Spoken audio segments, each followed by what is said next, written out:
Hi guys, welcome to my chess channel. This is video number 9 I think, and in this video I'd like to talk about king movements in endgames, especially in pawn endgames. And before we go to a position I want to show you, we start with this very nice study here. So notice that the black pawn moves in this direction and the white pawn moves in this direction. And if you have a look at this position here, it's white to move. It looks very horrible for white. It just looks like black is totally winning, because if white tries something like this and tries to promote the pawn, then black can simply go to b7 and stop the pawn, and white is not in time to catch this one.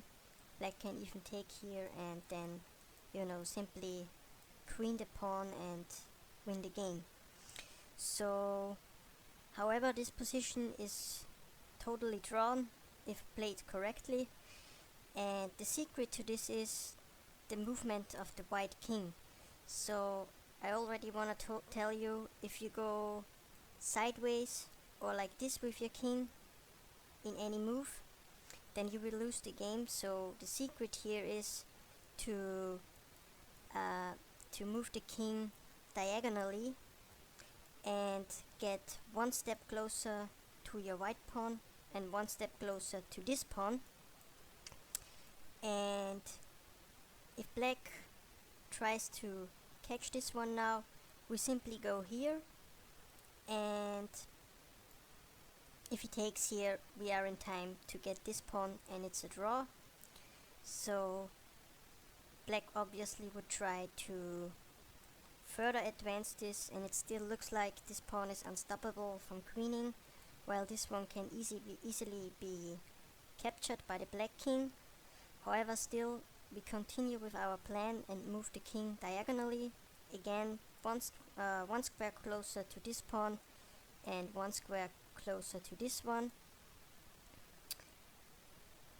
And if black now tries to capture, we still go like this, and then again we are in time to get this pawn.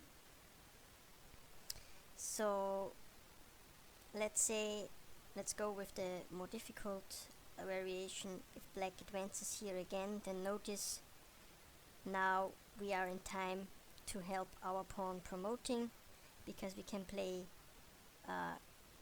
king to e7. If black simply tries this, then both sides are queening. And if black now tries to capture the pawn, we are in time to defend the pawn, and we are also only 2 squares away from queening, while black is also 2 squares away from winning. So the secret of this whole puzzle is really to move your king diagonally and try to always get 1 square closer to this side and 1 square closer to this side. And you might think this is a nice study and a nice puzzle, but you might think you will never really get into a position like this and never really use this anywhere. But I have prepared a very nice position here where you can also use this technique. So let me just set everything up here. So in this position, it's again white to move, and notice that black on the king side has very nice pawns here and might come in with his king and somehow queen one of these pawns. And white's obvious idea is to capture this pawn and then move these pawns forward and also queen. However, there are 2 ways to capture this pawn here on b6, and one route for the king would be to go like this, and that's 4 moves to get to this square, while another route would be this, and that's also 4 moves to get to this square here. So the difference between the two routes is really, again, if we compare it with the last position that I just showed you, if we go like this, then it's like you feel like it's the same. Like if the king would be here, it's just two squares. Well, it's also just two squares here if the king would be on e4.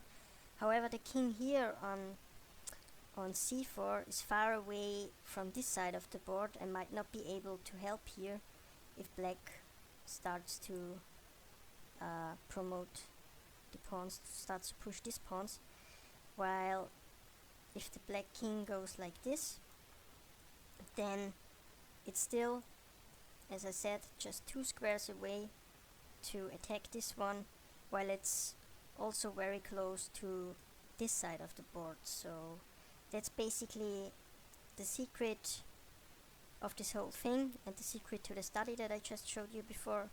So always, if possible, try to make diagonal moves, move on the diagonals with your king, and always get one step closer to one side while you also get one step closer to another side of the board.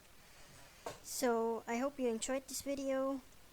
Thanks for watching and see you in the next video.